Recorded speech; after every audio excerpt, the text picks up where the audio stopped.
ಇದನ್ ಮಕ್ಕಳಿಗೆ ತಿಂದ್ಬಿಟ್ಟು ಮನೇಲಿ ಬೇರೆ ಏನ್ ಕೆಲಸ ಇರಲ್ಲ. ಆಗಿ ಸೆಲೆಕ್ಟ್ ಆದ.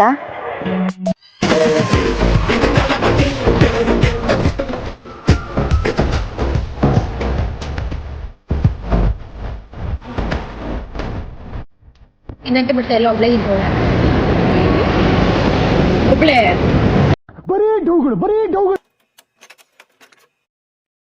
Hi friends, welcome back to my YouTube channel. ಇವತ್ತು ನಮ್ಮ ಕಾಲೇಜಲ್ಲಿ ಎಲೆಕ್ಷನ್ ಇದೆ. ಎಲೆಕ್ಷನ್ ಸೆಲೆಬ್ರೇಷನ್ ಎಲ್ಲ ತೋರಿಸ್ತೀನಿ. ವಿಡಿಯೋನ ಕೊನೆ ತನಕ ನೋಡಿ. ಎಲೆಕ್ಷನ್ ರಿಸಲ್ಟ್ ಬಂದಿಲ್ಲ ಇನ್ನು, ಸೊ ಎಲ್ಲರೂ ವೇಟಿಂಗು ರಿಸಲ್ಟ್ಗಾಗಿ.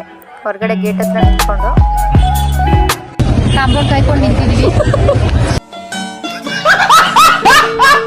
ಹೇಳ, ನಿನ್ನ ಪ್ರಾಬ್ಲಮ್ ಏನು ಹೇಳೆ. ಮಾಲ್ಗೆ ಹೋಗೋಣ ಅಂತ ಕರ್ಕೊಂಡ್ಬಂದೆ. ಕಾಲೇಜ್ ಹತ್ರ ಕರ್ಕೊಂಡು ನಿಂತಿದ್ದೀನಿ. ದೇವ್ರು ನಿನ್ಗೆ ಒಳ್ಳೇದು ಮಾಡ್ತದ. ನಿನ್ ಜನ್ಮಕ್ಕೆ ಹೋಗೋ. ಎಲೆಕ್ಷನ್ ಬಗ್ಗೆ ಅನಿಸಿಕೆ ಬೆಳಗ್ಗೆ ಬಂದು ಕಾಯ್ತಾ ಇದೀವಿ. ಒಳಗಡೆ ಬಿಟ್ಟಿಲ್ಲ. ಅಲ್ಲಿ ಮಾತ್ರ ಯಾವನ ಬೈಕ್ ಅದೊಂದು ಬಿದ್ದ ಅಷ್ಟೇ ಗೊತ್ತಾಯ್ತು. ಅದೊಂದು ರಿಸಲ್ಟ್ ನಮಗೆ ಗೊತ್ತಾಗಿತ್ತು. ಏನು ಓಟ್ ಹಾಕೋ ಹೋಗಿಲ್ಲ. ಸ್ವಲ್ಪ ಕ್ಯಾಮ್ರಾ ನೋಡ್ಕೊಂಡು ಮಾತಾಡಿ. ಮುಳುಗೋಗಿದ್ದಾರೆ ಅವರು. ಶೈ ಆಯ್ತೀವಿ. ಇದನ್ ಮಕ್ಕಳಿಗೆ ತಿಂದ್ಬಿಟ್ಟು ಮನೇಲಿ ಬೇರೆ ಏನ್ ಕೆಲಸ ಇರಲ್ಲ. ಇಲ್ಲಿ ಬಂದು ನಿಂತ್ಕೊಂಡು ಹೋಗೋ ಬರೋರ್ನೆಲ್ಲ ತರಲೆ ಮಾಡ್ಕೊಂಡು ಪೋಸ್ ಕೊಡ್ತಿರ್ತಾರೆ ಬಡ್ಡಿ ಮಕ್ಕಳು. ರಿಸಲ್ಟ್ ಬಂತು.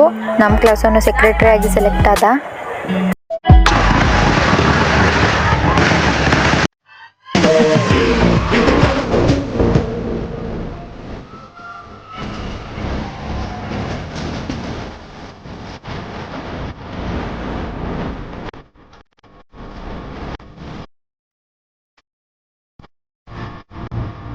ಎಲೆಕ್ಷನ್ ಮುಗಿಸಿ ಸಿಕ್ಕಾಪಟ್ಟೆ ಹೊಟ್ಟೆ ಹಸಿತಾ ಇತ್ತು. ಸೊ ಮಾಲ್ ಆಫ್ ಮೈಸೂರು ಹೋಗಿ KFC ತಿನ್ಕೊಬರೋಣ ಅಂತ ನಾನು ನನ್ನ ಫ್ರೆಂಡ್ ಬಂದ್ವಿ. ಇದೆ ಇಲ್ಲೊಂದು ಸಮಸ್ಯೆ ಖಂಡಿತ ಇದೆ.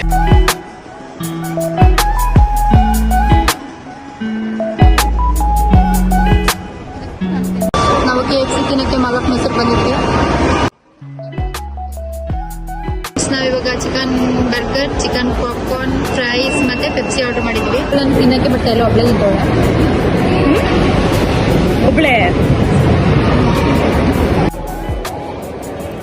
ಚಿಕನ್ ಬರ್ಗರ್ ನಾನು ಫಸ್ಟ್ ಟೈಮ್ ಟ್ರೈ ಮಾಡಿದ್ದು. ಸಖತ್ತಾಗಿತ್ತು. ಲೈಕ್ ಮಾಡಿ, ಶೇರ್ ಮಾಡಿ, ನೆಕ್ಸ್ಟ್